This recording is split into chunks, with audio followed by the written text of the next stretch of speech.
Most folks figure the garden is winding down when August starts giving way to September. The tomatoes are slowing, the soil looks tired, and those empty spots just sit there. Well, I don't see it that way. I see an empty bed in August as an invitation.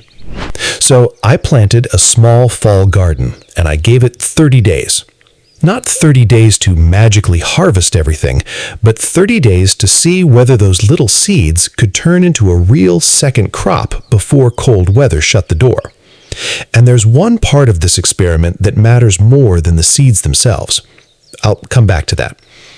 First, I picked crops that actually make sense for a late summer start. Radishes, leaf lettuce, spinach, turnips, and a few other cool season greens are the kind of vegetables that can take advantage of the remaining warmth, then keep growing as temperatures come down. Recent August gardening guidance is pointing gardeners toward exactly this kind of second season planting. I didn't treat August 25th like some magic planting date, though. That's important. Your first frost may come weeks before mine or much later. A gardener in a northern zone has a shorter runway than somebody farther south. So the rule I use is simple. Look at your expected first frost, check the days to maturity on the seed packet, and give yourself some breathing room. Now, here's how I'd set up the bed. Number 1, clear out anything that's truly finished. Don't pull a healthy summer plant just because it's ugly, but if a crop is done producing, clear the space. Fall vegetables don't need a perfect garden. They need a clean patch of soil and enough time. Second, loosen the top few inches of soil and mix in some finished compost. You're not trying to build a mountain of fertilizer. You're just giving the new crop a decent place to start. Third, plant the fast crops first. Radishes are especially useful for an experiment like this because they move quickly. Leaf lettuce, spinach, and turnips can also give you visible progress without needing the long growing season that a big head of cabbage or a mature broccoli plant requires.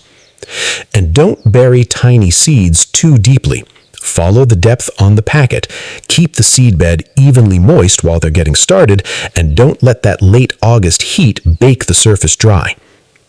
Here's the part that surprised me the first time I paid close attention to a fall planting. Cooler weather doesn't necessarily mean the garden stops growing. Some of these crops actually become happier as the worst summer heat fades. You can go from a garden that's struggling in 90-degree afternoons to one that's quietly filling out under cooler nights. But there's a catch. Water matters enormously during establishment. If you skip that part because you're thinking, well, fall is coming, it'll rain soon, you can lose the whole experiment before it even gets started. Seeds need consistent moisture to germinate, and young seedlings don't have the root system to chase water deep in the soil. Then I waited. Week 1, I was mostly looking for emergence, tiny green shoots. Nothing impressive. Week 2, the bed started looking like a garden instead of bare dirt.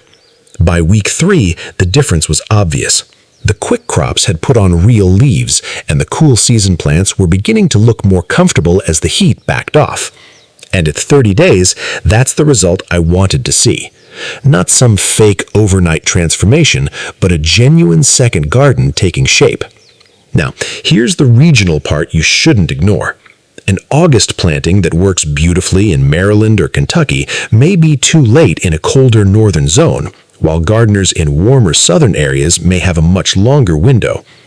Even within the same state, your elevation, microclimate, and first frost can change the answer.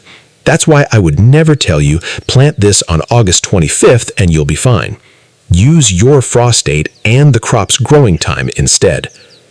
Remember that open loop I mentioned? The biggest lesson wasn't which vegetable grew fastest, it was timing. The seeds were only half the experiment. Getting them into the ground while there was still enough growing time left was what made the difference. So, if you've got an empty patch sitting there right now, don't automatically call the season over.